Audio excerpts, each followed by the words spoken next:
yeah, as you know what the tutorial title is already, I wanted to maybe just do raising of hands. How many of you have used Freesurfer? All right, okay, because this is not supposed to be a tutorial for using Freesurfer, but so I did include a little bit of a few slides just to talk about sort of the Freesurfer reconstruction pipeline and how to use it. For people who have already used Freesurfer, you can check your email now or download the data. This is just repeating what you already know. But for people who haven't used Freesurfer, I just wanted to say how you do the sort of the cortical reconstruction or get the Freesurfer output. I should also say the Freesurfer group runs very good tutorials every year online, so if you're interested in hearing about Freesurfer and how to use it, doing group analysis or laminar fMRI or whatever, you should take one of those tutorials. But to get a Freesurfer output or Freesurfer reconstruction, you would just run this reconol command, which takes in a subject identifier that you decide. That creates a folder and dumps all the output there. You provided a path to an image with this -I flag. That's a T1 weighted scan. Freesurfer is tuned for using T1 weighted scans. And then this all flag is just to tell Freesurfer to run all of the reconstruction pipelines. If you have extra data like a T2 weighted scan, there are some flags that you might want to use, which is this T2 path, or T2, and give it a path to the T2 weighted image, and this T2 pile, which helps to refine the pile surface placement to be more accurate. And if you have high resolution data, so below 1 millimeter, you can also pass it this high-res flag to tell it to take advantage of the high resolution of the data. Otherwise, Freesurfer works with 1 millimeter data. This picture I stole from the Freesurfer tutorial, just to sort of tell you what the outputs are if you don't know. So you take in this T1 weighted image. There's some pre-processing steps like skull stripping, intensity normalization, and then it does a volumetric segmentation to 41 different structures. There's subcortical structures, but also this segmentation to white and gray matter. And from that segmentation, a white matter mask is created where the surface, initial white matter surface is fitted. It's refined using the statistics of the T1 weighted scan, and then that's sort of moved up to the pile surface to get the outer border of the cortex. And these surfaces have node-to-node correspondence, so all the surfaces sort of is the same surface, just extended out. And then you get this surface reconstructions like this. After that, the surface is blown up to a sphere, which is here, and then it can be then registered to this FS average subject, which is the MNI space of Freesurfer for surfaces. So that is created as an average of multiple subjects, and this atlas registration works on the main curvature features to map it to the FS average. And once you have that, there's a lot of atlases, cortical parcellations, whatever, defined on the FS average subject. Then you can pull those into your subject space or do the analysis in FS average space. And I've ran all of this whole reconstruction pipeline on the data that you have, and that's why it's partly so big, partly also because the BigBrain is there. Because running this pipeline with the older Freesurfer versions, 7.x, takes a bit of time, so like 7 or 8 hours. The new version includes more AI tools, so that takes maybe 2 hours, but you wouldn't still be able to finish it during this tutorial. So that's why I pre-processed it for you, and that's why the tarball is so big. If you haven't used Freesurfer or Freeview, so there's different GUIs for visualizing data. In the Freesurfer code base, you can use this Freeview, which is a nice visualizer that can do volumes and surface at the same time. I implemented something in the notebook that you can do quickly surface visualizations using PyVista to just see how the data looks on the surface, but it does not do volumes. So if you have Freesurfer, you don't actually need Freesurfer for the tutorial for most of it, because we're going to be using this Python package to interact with the surfaces. You do need the FS average subject, which you have if you have Freesurfer, or you can get it from that stick. But yeah, Freeview is a nice tool for checking that your cortical surfaces look good, they align with the data, and you can do a lot of things with Freeview, which I won't cover here. It typically makes sense to visualize surface data on the inflated cortical surface. So not on so here, if you look at this, this surface reconstruction, or like this folded surface here, it's a little bit hard to know what's going on in the sulci because it's sort of hidden in the cortical folding pattern. So it's easier to see how the data looks on the cortical surface using this inflated surface. And in the Freesurfer notation, this color coding is so that whenever you see red, that is a sulci or sulcus, and that means that the curvature is positive, so the surface is curving up. And whenever you see green, that's a gyrus, and the curvature is negative, so the surface is curving down. So you see the same information here and in the folded cortex, but it's just easier to see what's going on in the different regions using the inflated surface. And because you have this node-to-node correspondence, all the data you define on one surface, you can visualize it on the inflated surface. So you can just load data onto this surface or the folded ones. Here's just an example in Freeview. If you can I see my cursor here? If you go to this overlay section, you can load overlays from there. And overlays are just files defining data for each node on the surface. And you can visualize it in Freeview. This is the thickness, for example. And you can change the data ranges and see the histogram of the data and visualize it from there. And this is something for this type of visualization, you can also do just in the notebook. Good. I just wanted to say what we've been doing. I visited the Freesurfer group in Boston for 2 years, the past 2 years actually. And we worked with a lot of ex vivo data there to sort of try to create some sort of layer models. So in this high resolution, this 100 micron brain, so you can start seeing the cortical, intracortical contrast for the deeper and superficial layers. So what we did here was to first create segmentations of the two compartments. So the deeper ones are in white here, and the superficial ones are in red. And then we fitted surface models onto those. So now we have the white matter surface in yellow, we have the pile surface in blue, and then we have this sort of middle cortical surface that's fitted to the data. And now when we have this for 20 subjects, we can then start looking into if we can predict that sort of border between the infra and supracranial layers or the deep and superficial layers using the white and gray matter surfaces. And I fitted some models onto this, and they're in the Python package as well. It's the last bit that you're going to be doing the tutorial. Maybe we won't get there, but I provided all the code for doing the analysis. In the notebooks, there's a version called full, which has all the code that I wrote to do the analysis, and then there's the one without the full suffix where you can write your own code. There's code examples provided on how to do these things. So basically there you could do different layer models for predicting the surface, and I fitted different models locally now to try to predict where that layer lands or that surface lands based on the white and gray matter surfaces. And the type of analysis you could do with that, and that's what you're gonna do in the tutorial as well, not with this data, but some data that I'll show on the next slide, is that you could then look at different signals at different cortical depths. So for example, in the deeper layers or the more superficial layers. And here I'm showing some work from Susie Huang using the Connectome 2 scanner, where they acquired diffusion data and fitted these Sandy models where you can then look at different signal fractions coming from different components, like the intrasomal signal fraction that I'm plotting here, which is the amount of signal coming from the cells.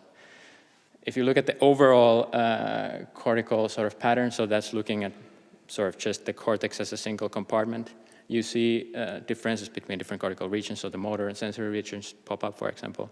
But if you split this to deeper, the superficial and deeper layers, you can see quite much sort of clearer patterns, and you could already do a parcellation based on this, more or less. And also looking at the signal in the superficial layers between the gyre and sulci, you see this compression. So the signal intensity increases in the sulci, where the layers also compress. Interestingly, it doesn't happen for the infracranial compartment, which is the deeper layers. So you can do this type of analysis. And here's an example of looking at neighboring cortical regions, so BA4A and BA4P, where if again, these orange boxes show the data, this intrasomal signal fraction, just looking throughout the whole cortical depth, and you don't see much of a difference between those. But now if you split it between the deep and superficial compartments, you can see that there are differences in this 4A region, but not so much in the 4P. So this is the type of analysis that the tutorial is about. And the data you'll be using is this nice open source data set from Amsterdam. It's called the AHEAD data set, where they provided 0.7 millimeter isotropic quantitative MR scans for 100 subjects. I put 7 in the tutorial, so it's not the full 100 there. And they have what is called R1 maps. So in MRI, if you don't know MRI, you can measure these relaxation times of the tissues in every voxel. So this R1 map is basically 1 over the relaxation time. And that correlates with myelin, typically. Or it does correlate with myelin. This is an R2 star map, which shows iron and myelin.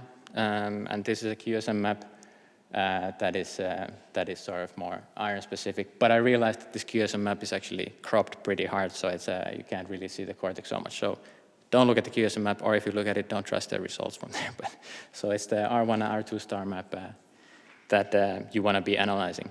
And then I also added the BigBrain, and I created a Freesurfer-like output for the BigBrain as well. So all of the mapping and analysis you would do on this MRI data, it works also on this BigBrain subject that is in the FS runs as well. I have the 100 micron data there as well, but I don't think you can load it on a laptop very easily. So there's a 300 micron version that you should be using. And there you can then, so the BigBrain was stained with this Merkur stain, which is sensitive to cells or cell bodies. So wherever you see something dark, there's a lot of cells there. The cell density is high. So you can then try to see if you can sort of correlate or see some of the same features that you see on BigBrain on this MRI data. It's not the same subjects, but maybe we can get an idea of if there are similar features at different cortical parcels. And that's it. I would just like to acknowledge all the people that have contributed to this work, and let's get to the tutorial. I can pull it up here as well, but you can just start working on it. I guess this is supposed to be an interactive session, so I'm not going to be coding. It should be you guys. Any questions? Yes. Thank you very much. Looking forward to the tutorial. Which sequences and where do the R1 and R2 star maps come from? Is that everywhere? They do multi-parameter mapping. They have their own sequence. The 70 data here. 0.7, yeah. So I guess to continue on that, I'm saying that the multi-parameter maps have the advantage that they're co-registered without having to do 2 different scans, so that's nice. So these scans are registered together, so you don't have to do any registration to match them. So.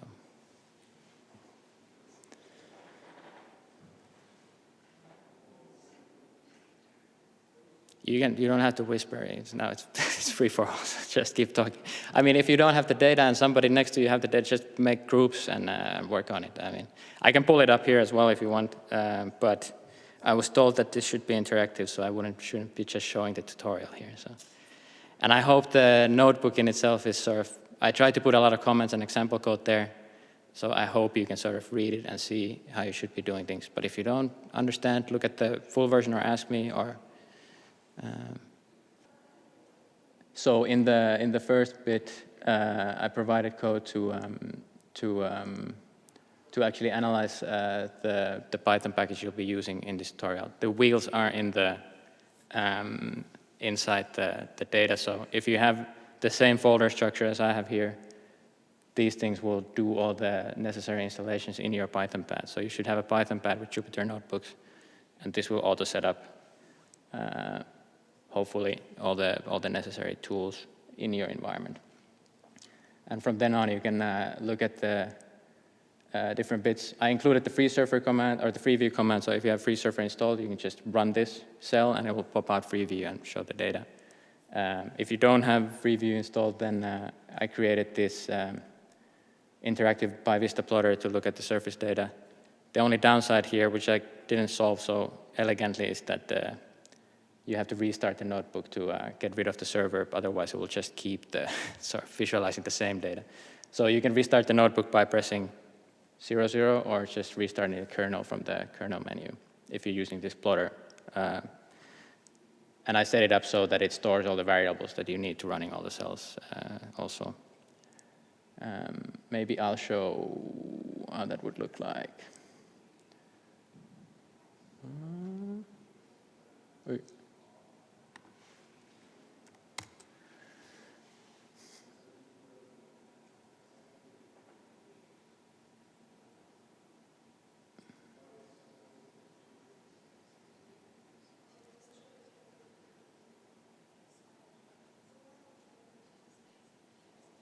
So if I run this cell, I'll get the first subject visualized.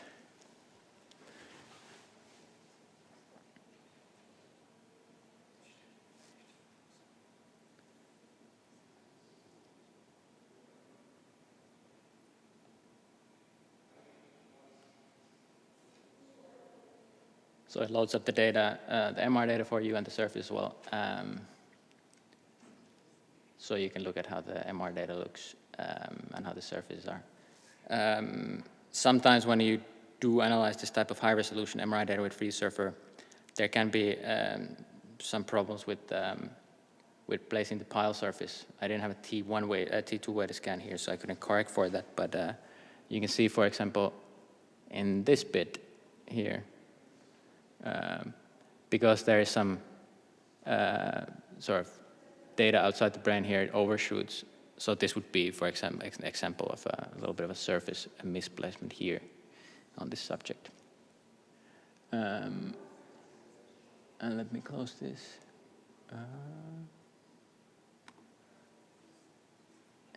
And we can have a look at the, okay, fine.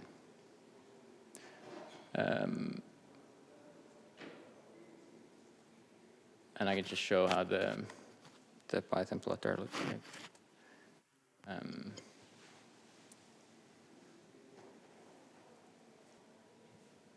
now I have to find my cursor again. Here we are. Oh, yes. Yes. So so you can. It might ask you to open a server in a separate site, but you can do some visualization here. For example, there's this drop-down menu for visualizing different things, like the thickness, for example. And then we pull that up for you. This is probably a little bit unresponsive, but you can also move this around and rotate it. It's not very optimal on the screen right now, but. And when you do the analysis for the layers, you will just be saving the data as overlays, which you can just give it to the plotter and then see how the data looks like on the surface, or in Freeview if you want to do that. And the first task is just loading a subject in. I provided this example code there, smoothing the surface a bit to make sure there's no nasty spikes or anything, fitting an equivolume model at roughly halfway midpoint of the cortex, and then mapping data, which is the R1 data in this case, onto the surface nodes, saving the data on disk, and then plotting it either with Freeview or this plotter. And once you have that once you try that out, then you know how to create these layers, how to map data onto the layers, and in the next bits you will be doing the same for the BigBrain, and then doing that at different cortical depths, and then plotting data at different cortical parcels, loading atlases, and looking at the depth distribution of the MR data and the cell data from BigBrain.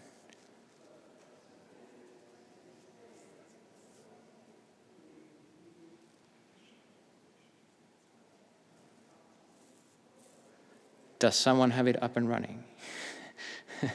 No? Are there problems? And what are the problems?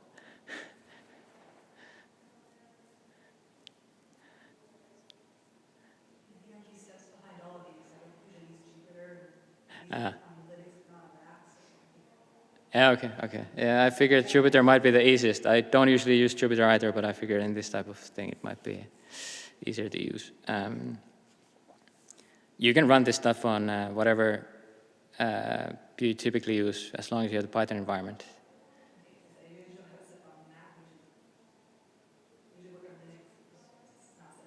Okay, I see. All right. Okay.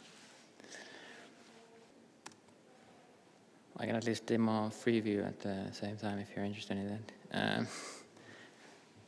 It's just to show how to load these things if you're using Freeview.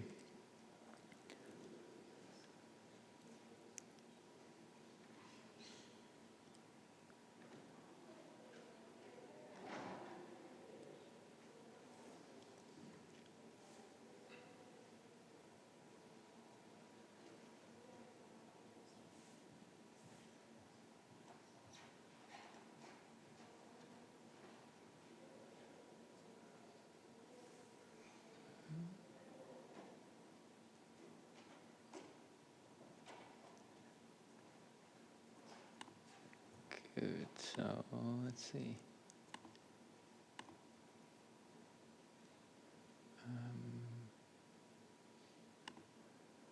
If you click on ahead, you get this view of the surface inflated. And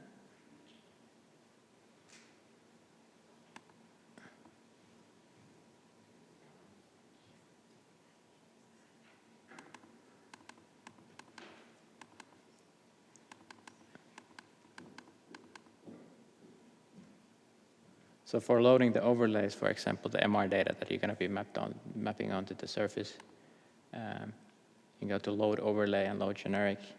Typically, it's smart enough to open the browser in the correct surface folder where you would be saving things. And the thing that you just have to be careful is that now I'm visualizing the right hemisphere surface. So this is RH, so I just need to I can load left hemisphere, or I can load left hemisphere data on this, but it'll look weird. So the naming convention is LH for left hemisphere and RH for right hemisphere. So let's see, I think I have did I save the data?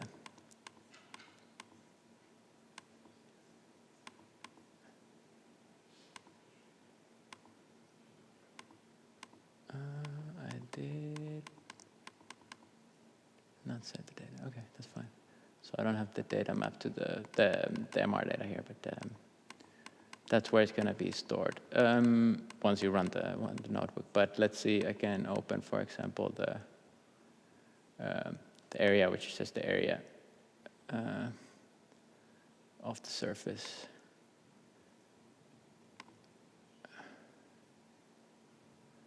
That should work.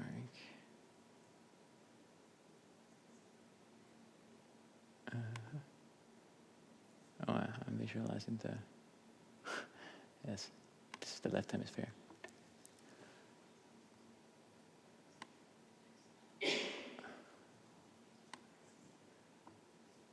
And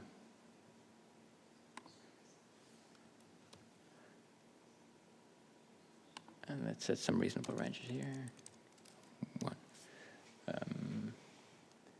And then you can see, for example, the local surface area, which is compressed in the salsa and expanded in the gyri.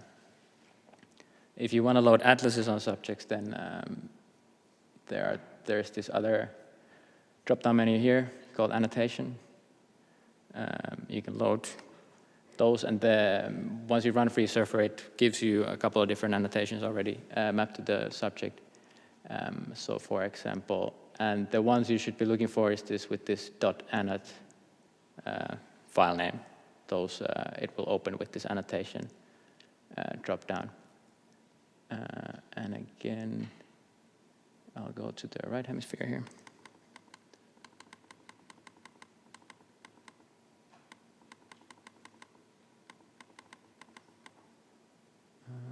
We can have a look at. Yeah, let's see. This is Brodmann area annotation for some of the Brodmann regions.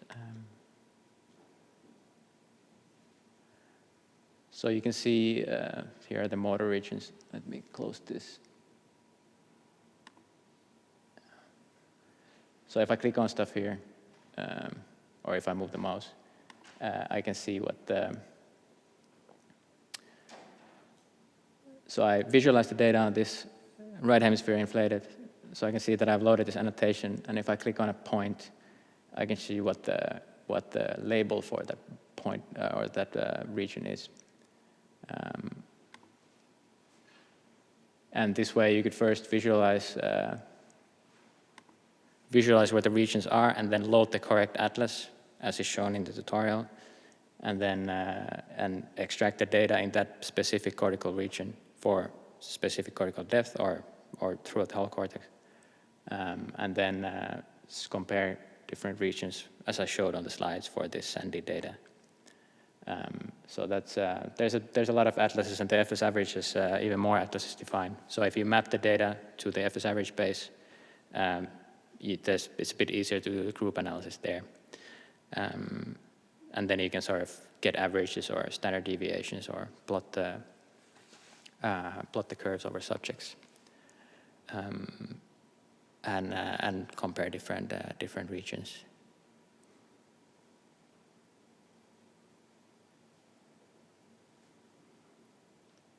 And maybe some will get there if the tutorial works.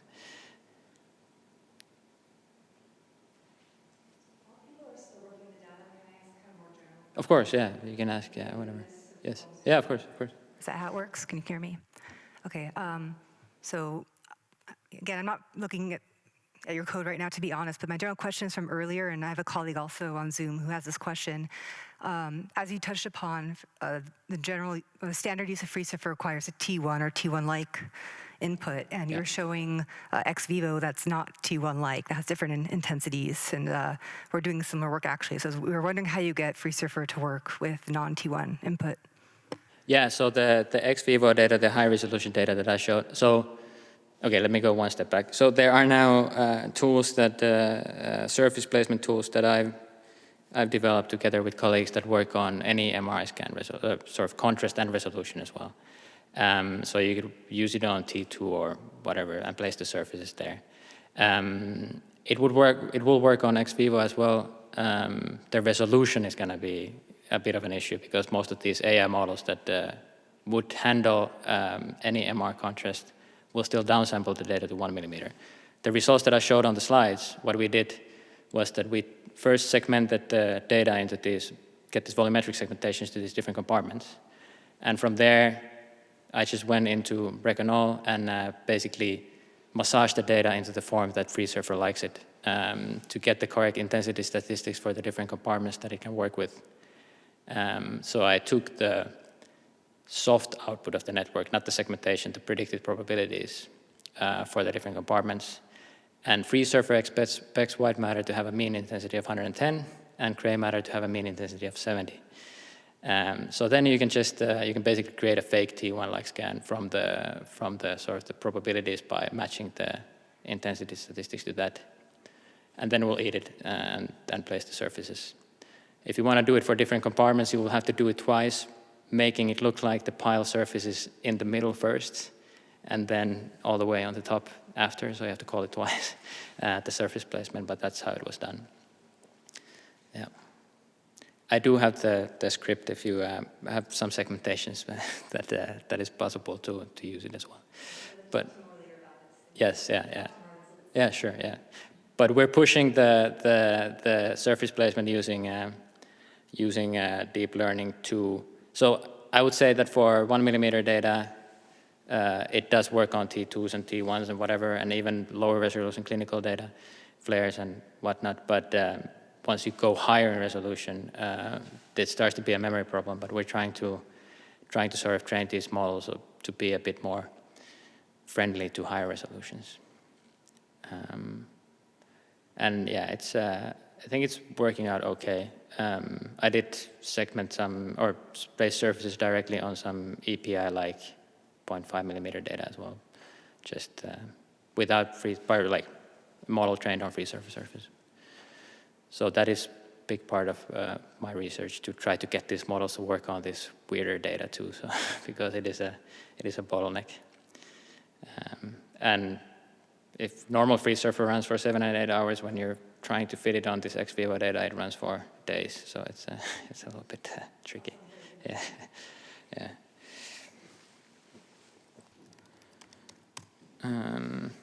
Yeah, just let me know if you need any help, or if you have just general questions. We can just talk and not sit in silence here. But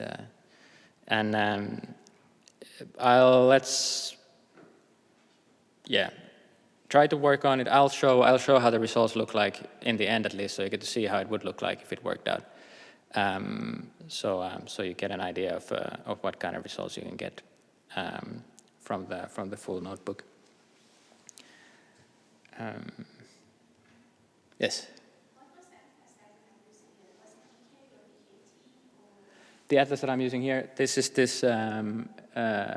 So they have this one called BA ex vivo annotation or annot. So these are ex vivo regions, or like Brodmann areas annotated on ex vivo data mapped to the FS average space, and then Freesurfer, when it reconstructs the surface for this subject, maps those annotations into this subject space. And if you have the FS average subject and you look into this label folder, you can see a lot of different atlases there. There's also functional connectomic atlases, so if you're try to look into sort of function structure things, you could also do that. So there's a ton of different atlases that you could use. I'm mostly looking at structure, so these Broadman area things are interesting to me. Anyone still needs them? These, yes. The data is probably, I mean, the Wi-Fi was working okay. It took me half an hour to load it this morning, so it's, I just checked it. For me, it was showing like 5 hours. 5 hours, okay, so the bandwidth is maybe not so good. Okay, I see, yeah. Yeah, okay. Yeah. Yeah, I could have maybe blocked the data for smaller pieces, but or make it more clear that it's better to download it beforehand. But I think bulk of or most of the space is this BigBrain reconstruction that's in there. That's taking a bit of space. Maybe I can actually show that. Maybe that's interesting.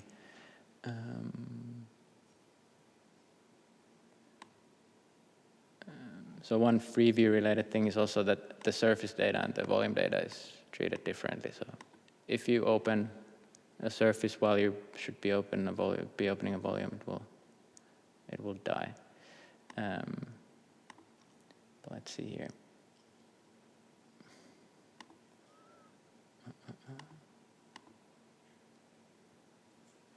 Sorry. Yep. Could we also run the notebook if we just have our own rec on all folder, or what specifically would we need? Yeah, I mean, you just have to specify the subject path. Yeah, you can run it on anything. I don't have any R1 or R2 star maps. Or You could look at T1 data or whatever you have. I mean, it won't be quantitative in the sense that it doesn't directly link to myelin because it's a weighted scan. So, but I mean, you could definitely look at the intensities. I wanted the notebook to just show what kind of analysis is possible. You can use your own data, and it's just about playing with the methods and seeing what you can do. So yeah, any data is fine. What conclusions you draw from it is maybe different than what. Sure. But, Okay. yeah. So for the BigBrain subject, there's also the layers there in the Freesurfer folder. So you could analyze the data for this subject at a specific layer, which comes from the histology. So let's plot those. And I named the other things so that Freesurfer runs. And where is my pile surface?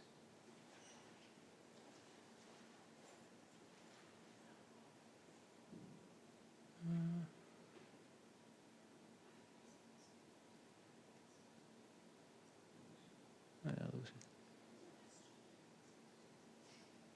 Oh, whatever. I'll open those. Maybe open the inflated as well.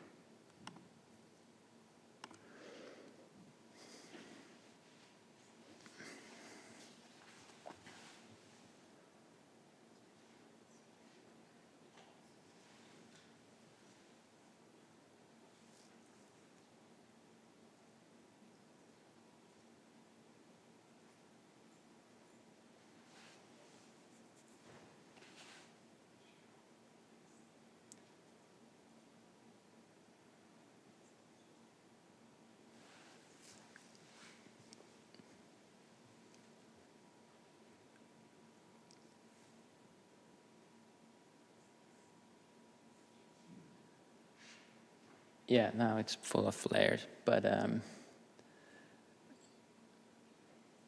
so those are from the histology. Then we can have a look at the, oh, did I? Okay. Let's look at the inflated, just to show that the same type of, the same way as I was loading the things for the other subjects, I can also do just load the same annotation for for the BigBrain.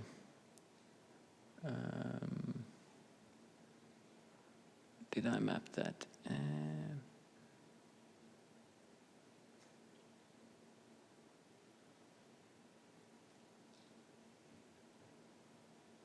Well, let's look at this one, for example.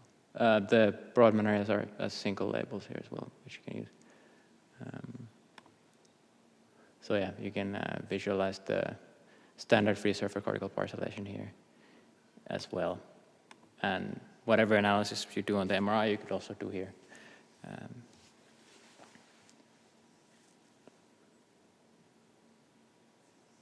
Maybe you can do this on the eBrains platform. I haven't really used it, so I don't know how it works exactly, but so it was easier for me to just create these runs or like this output for the BigBrain myself. But yeah, it's now just another Freesurfer subject that you can just run the same commands as you would for the other one as well.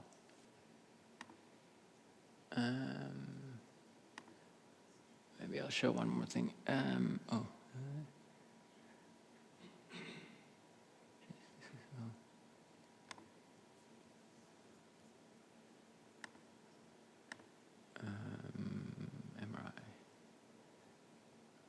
Is it this one?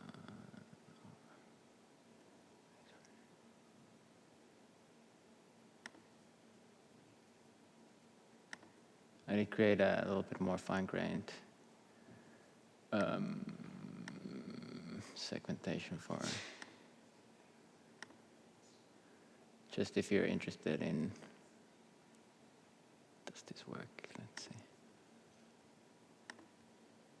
In volumetric analysis.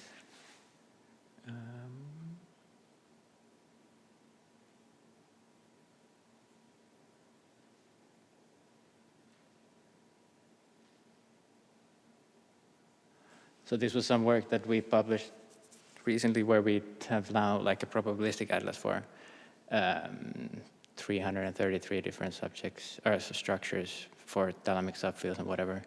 And you can basically run that code on any MR scans in Vivo or ex Vivo. It will eat anything. So I tried it on this one, and I mean, it looks like it's okay actually.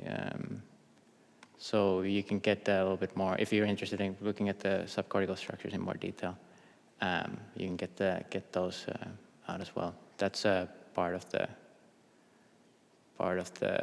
run too. Yeah. So I have a question about this NextBrain Atlas that you have. You said you registered this to the BigBrain. I was just wondering, is the registration to warp this atlas, is it volumetric or do you do surface-based? It's volumetric. So what I did here actually is that, so the cortex is probably not, or is not so well segmented from the NextBrain Atlas. So it's mostly from these subcortical structures that I would be looking at. But if you have a Freesurfer run, you can of course correct. That's what Freesurfer does actually for the final volumetric segmentations that they put out, which is called this APARC plus ASEG. They correct the cortical ribbon or the cortical segmentation from the surfaces. So that's what I also did here. This is not the corrected version, but so I took the surfaces and corrected the cortical ribbon for the NextBrain segmentation from that. But it is a volumetric registration to answer that question, but so it's not surface-based. So the registration is done between the That's on the image. The two images. Probabilistic atlas and the input image, yeah. Yeah.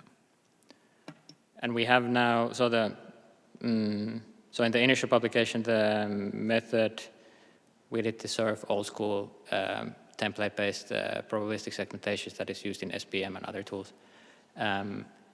But when you analyze ex vivo data, it gets a little bit heavy, also in terms of memory. So we have now an accelerated version where we try to do one-shot registration and then refine it a little bit afterwards. That works.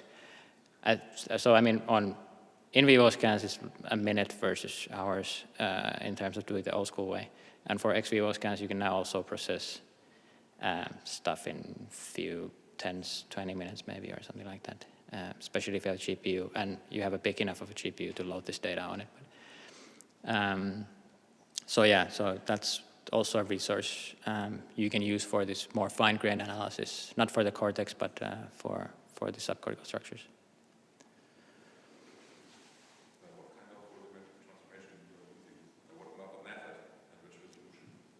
So the resolution you can also decide, but that's just, it's done at 0.2 millimeter resolution.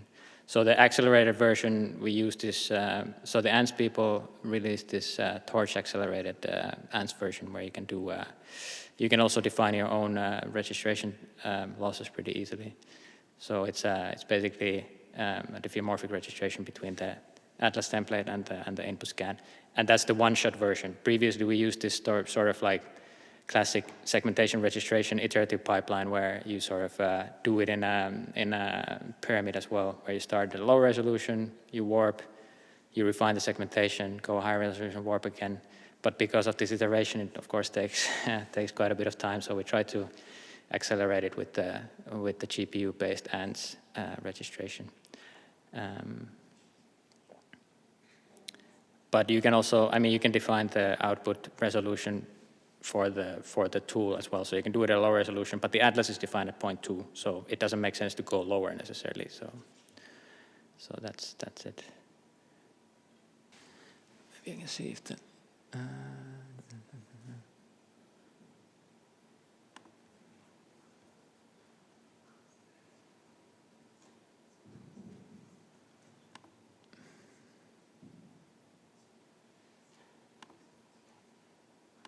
I think this is maybe this, I don't know how this will show, but I think this should be corrected for the cortical ribbon.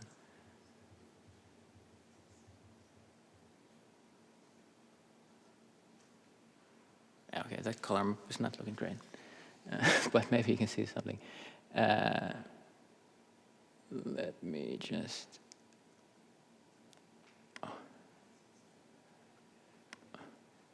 So yeah, just if you look at, for example, these regions here, the raw output from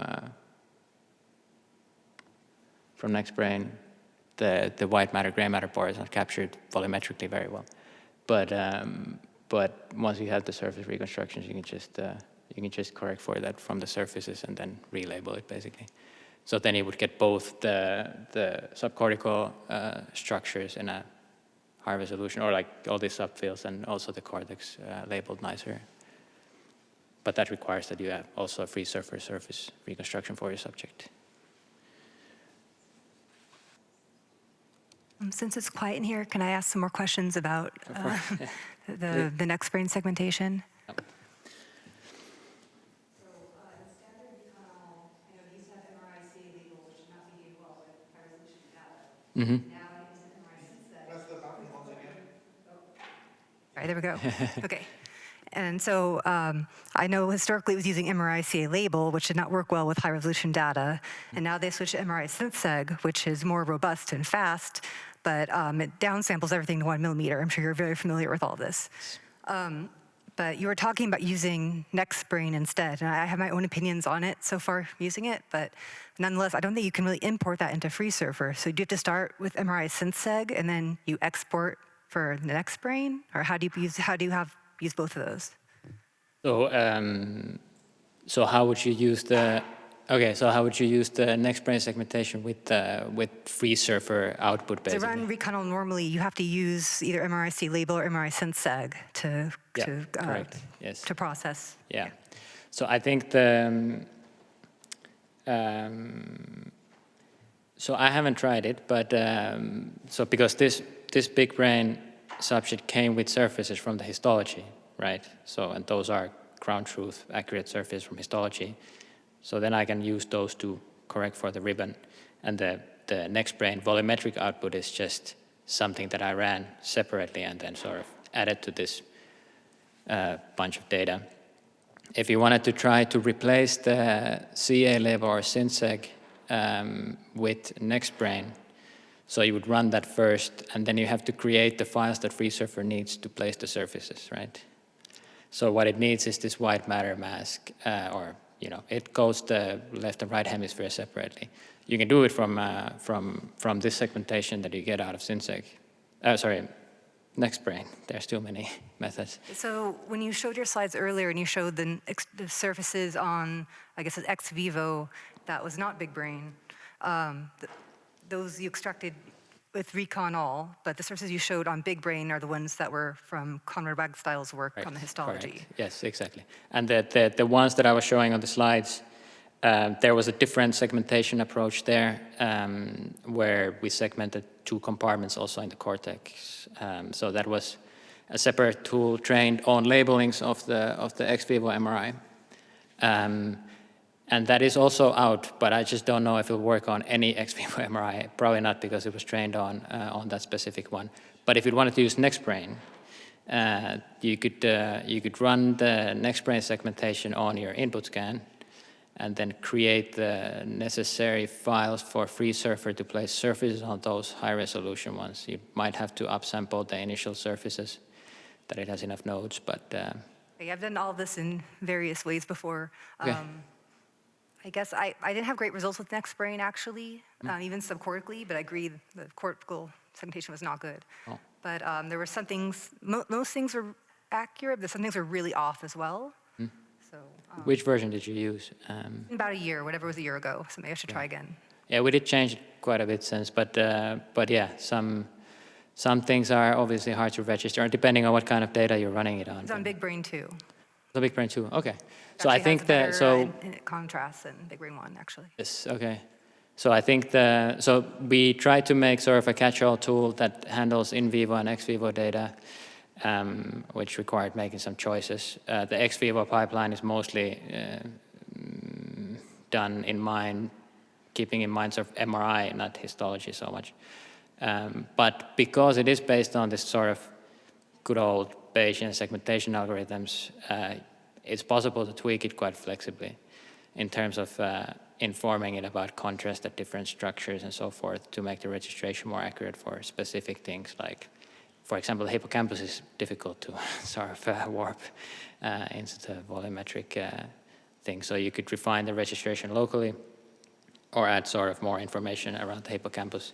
So the one-shot approach that tries to accelerate the registration is creating some sort of a toy scan from the atlas that looks like the input scan that you can then register.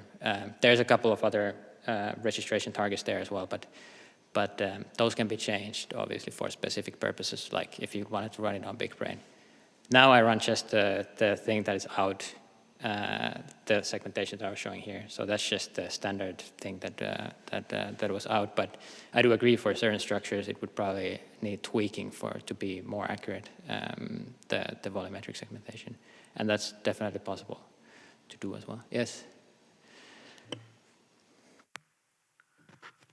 Thanks for the interesting discussion. I just wanted to say a couple of words as well to add on something what Lindsay just spoke about.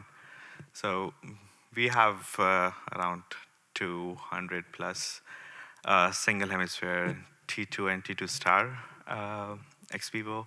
So T2 star flash are at 160 microns and T2 at 300 microns. So the way that we do cortical reconstruction is similar to what you said earlier. So we obtain like a segmentation, volumetric segmentation using deep learning. So like initial 10 labels, something like ASEG at 0.3 mm. And then we kind of hack Freesurfer routines and all that GW stats files. Yeah. And instead of like setting things, instead of setting the white matter to be 110, we explicitly just overwrite all those files. The and DWs, then run everything at 0.3 mm native space. And then you can get cortical reconstruction using any atlas, because at the end of the day, you're just doing if your volumetric segmentations are good to start out with. Yeah, exactly. So it works pretty good on T2 since it was Okay. trained on T2. Yeah. With Flash, the gray matter, white matter is still fine, but the subcortical needs some relabeling. Yeah. And then I tried NextBrain as well. So I would add to what Lindsay just said. So registering the NextBrain Atlas to our data set was a bit challenging, just because, as you said, the acquisition parameters are very different. So that's what I was asking earlier. How do you do the registration? Is it like segmentation-based warping, or is it MRI intensity-based registration? And then you warp the atlas. So, Yep. yeah. Yeah, so yeah, there's two versions. The slow version is the segmentation registration SPM style segmentation algorithm, and the fast version is try to do one-shot registration based on creating an image from the atlas that matches the intensities more or less of the input image, and registering those together with some extra losses in there as well. But that, I think for specific data sets, if you really want to tweak it to be more accurate, then you have to change some of the assumptions behind the intensity distribution mapping for different structures, at least, I think. And in terms of the cortical surface reconstruction now, with these tools that we've trained similar surface placement tools with the same paradigms as Synsec is using to try to make them contrast agnostic. And I think now pushing it to 0.5 high resolution 7T data, it starts looking better and better. So hopefully we can get something that can place surfaces directly on the input data then at a reasonable resolution. I mean, these things are always limited by GPU memory a little bit as well. And surfaces are a little bit more annoying to process because you can't just window the data so easily because, you need to be smart at least because otherwise the surface dips in and out of the view and it gets a little bit nasty. But yeah, hopefully we'll get some more direct surface reconstructions on ex vivo and high resolution 7Ts at some point soonish. Interested to hear when people try it out how well it works, but yeah. You can come to my talk tomorrow. It's very related. Okay, cool. Yes, I'm looking forward to it. I mean, all the talks seem very interesting.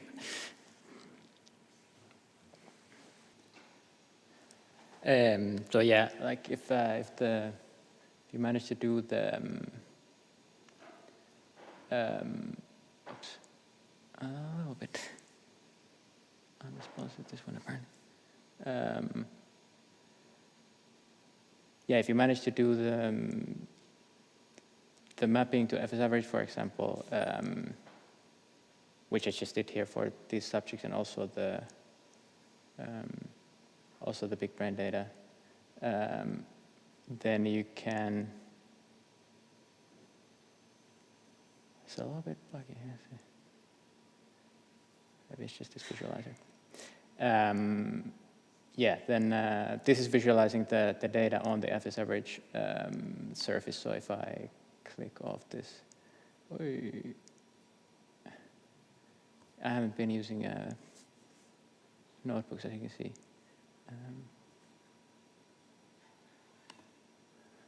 So it's just the curvature is a little bit different from a single subject where you can see that you have these big anatomical landmarks, but not a lot of detail here. But so this is the average R1 over the subjects, and you can see that as typical for these quantitative maps, the motor regions typically pop out. You should see something in the visual. This artifact here is just from the 7T acquisition where they have inhomogeneous fields down there. This would be easier in Freeview, but now I'm showing it in this. And also the R2 star typically shows the similar highlights. There's a little bit of outliers here, which are maybe from the pile surface placement. Actually, no, this is the mid layer, so that should be fine. I also mapped the cell data onto FSRH at this mid layer that I generated. You could have used also the actual layers. And then once you have the data in FSAverage, you can either do this analysis at the subject level by pulling all these atlases into the subject space and then doing the analysis there, or comparing in FSAverage space. So I'm now computing averages here. I'm doing it in FSAverage space. And you can then load different atlases here. I'm using the PALS B12 annotation from Vanessa's group, which also had these Brodmann areas. And I picked 2 Brodmann areas that I think they're neighboring in terms of microarchitecture. I don't know if MRI would show much here, but you can see some differences. For example, in this is from the BigBrain Merkerstein at the 0.5 level. And there are some difference. This QSM you should ignore because of the problems in the data. Not so much difference for the R1, R2, and then I just scattered the Merkerstein versus the R1, which seems to show some kind of it's a little fairly spherical, but maybe there's a little bit of relationship between those. That was just at the mid layer using this equivalent model. You can then also just create the surfaces very easily for all of the for multiple layers. So you can just stick fractions into this equivalent model to get 10 surfaces or 20 surfaces or whatever, and then plot the data through the cortical depth. Okay, now my computer is working.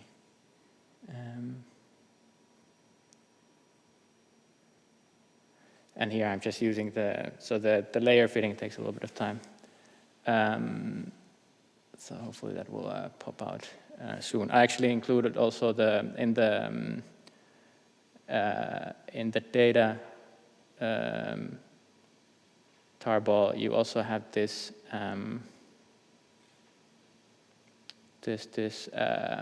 atlas from Foyt et al., which is where they map this Vogt atlas to the FSAverage space, where you have milo-architectural parcellation based on the Vogt atlas, or also these milo-architectonic categories, which might make more sense for MRI data, which is myelin-sensitive.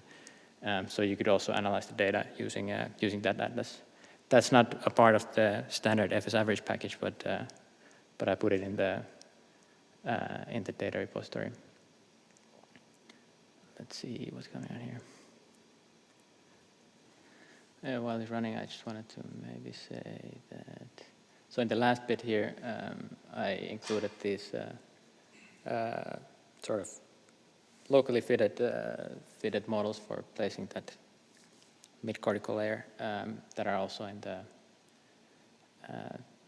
the Python package. So there's an equidistance model that's locally fitted, and it basically gets mapped from the FSAverage space to subject space, and then those parameters are used to fit that border in your subject data. And same for equivalent model, and then this linear model that just predicts it based on curvature and thickness that you can also try to use for this type of 0.7 millimeter MR data, where you exactly place that surface. If it's 1 millimeter different, probably don't see so much, but on high resolution data, you do see differences, obviously.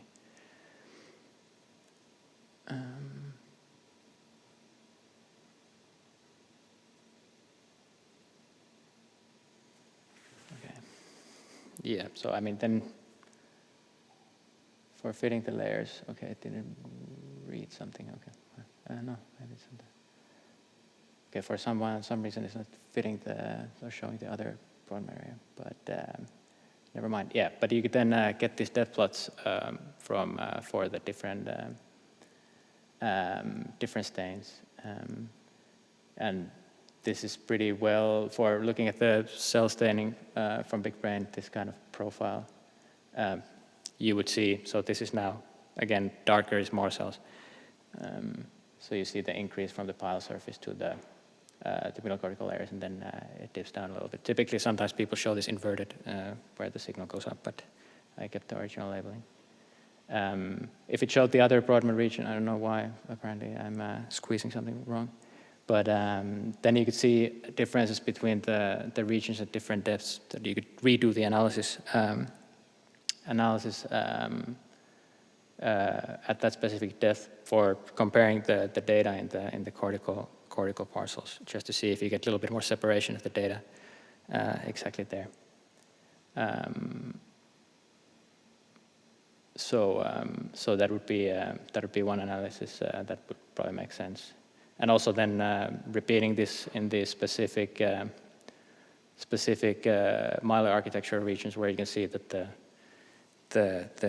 the fibers sort of go higher and higher in the cortex or lower, and you have this specific striatal structure, and you can see that if you do the same depth mapping, that the regions in the MRI data that have similar mylar architecture have similar depth profiles, and the two ones where the architecture is different have a clear separation to the other two.